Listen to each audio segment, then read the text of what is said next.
didn't know what I was going to do. I went through a pretty huge identity crisis.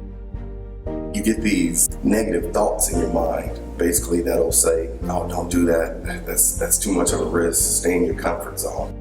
It did get hard sometimes, but we still stand strong. I'm not just a comedian. I have a much bigger message than that. I found what I was great at and what I love to do. When my times are tough, I stop and I think, this is my new baby, and I can make it exactly what I want it to be. The business means everything to me. Find your focus. Make sure that you are solving a need. And never, ever quit.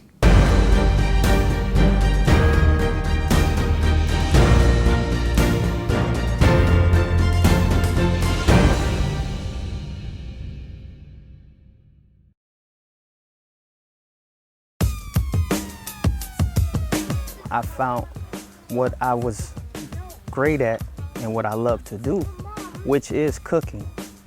So when I'm cooking, I'm sharing my love through the food.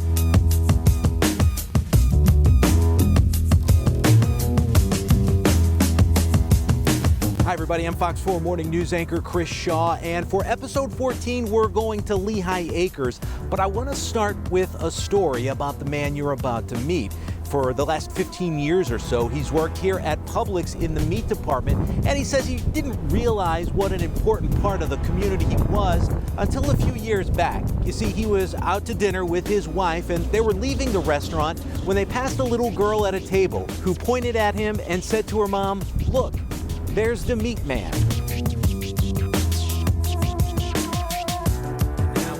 This is Dwight Perkins' office. Everything in it is shiny and brand new, except for what matters the most. The recipes are used and have been loved for generations. When did you start making that food for yourself? I would say it had to have been 8, 9 years old. But his story goes back even further.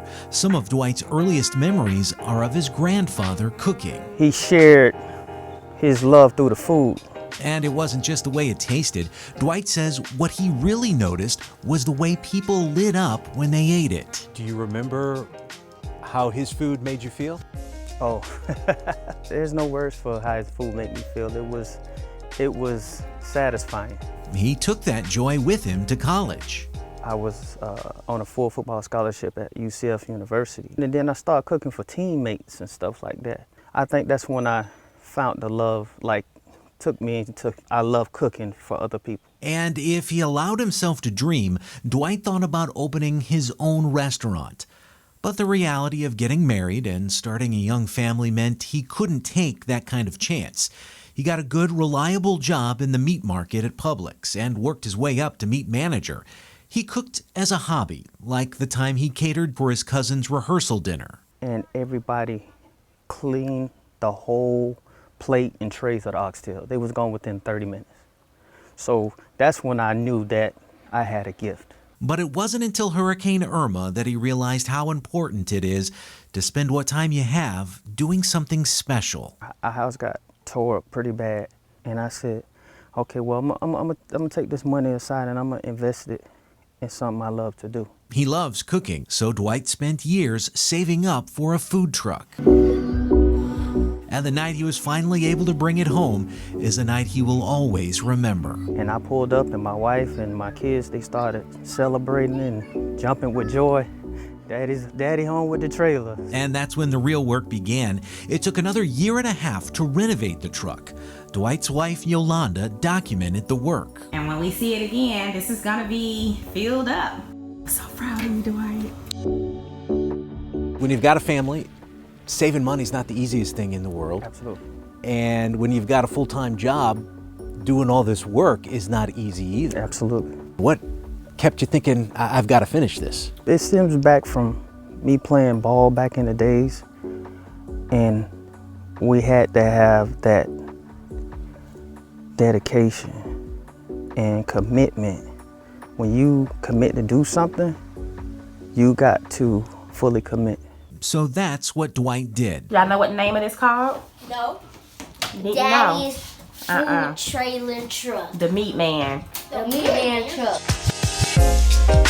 When the Meat Man food truck opens, it'll be a testament to his family. Next stop! Here's your order. To their support and what can happen when you work to make your dream come true. It's very easy to give up. I got drive, I got commitment, I got family. And you can cook. And I can cook.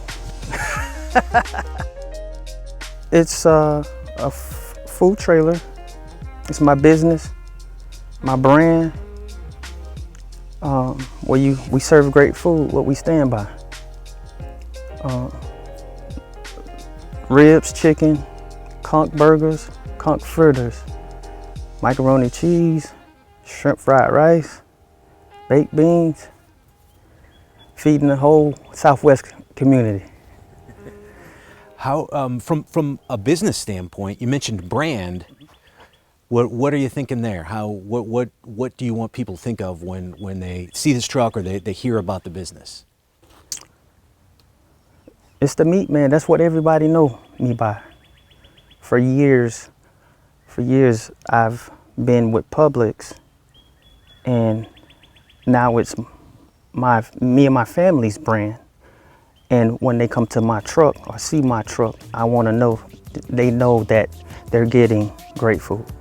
How do you get your name out there? How do you let people know that you're ready to go? By branding, Facebook, Twitter, Facebook, Instagram, all the social media network platforms that we can utilize to get the name out there. Passing out flyers, business cards, right around with the truck, you know, because it's a billboard itself. So that's how we plan to get the Meat Man out there and its name and the brand.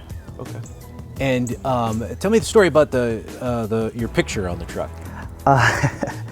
Well, the gentleman who did my wrap, I went to his establishment and he said, "Do I have a logo?"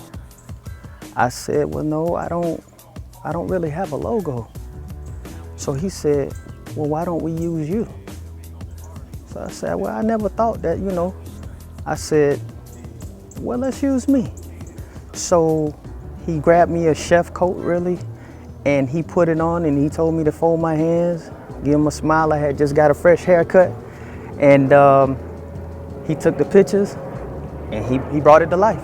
And what do you think? Oh, absolutely beautiful. It's absolutely beautiful. It looks good. It's very good. He did a very good job on it. Maids on the Move is racking up the satisfied customers. Hi, my name is Maureen, and I've just had my house cleaned with Maids on the Move, and I'm very satisfied. And I've had cleaning people most of my life, and I give these girls an A+. We brought you Elizabeth and Winifred's story in episode 7. The sisters started their cleaning business in part so they could set their own schedule and care for their mother. Winifred tells me they're keeping busy with residential customers and working hard to land a local business or office client.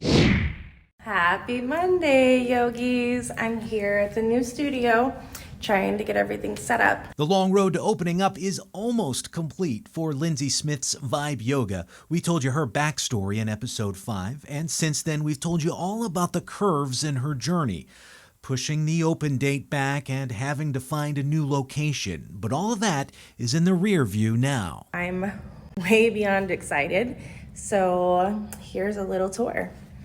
Here will be the classroom set up with a nice big whiteboard up there. We'll have storage racks for all of our supplies and stuff.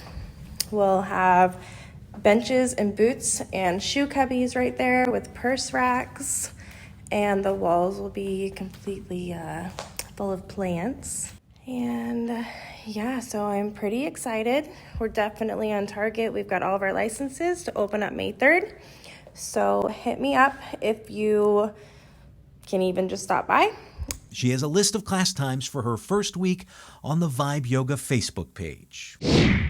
I am so happy that we were able to do this together, and I don't think I could have done this without him. Next week, a calling for this father and son. If you have any questions or comments, you can reach me at chris.shaw@fox4now.com. You can also find me on Facebook and Twitter. Until next Thursday, this is Southwest Florida Reinvented, moving forward.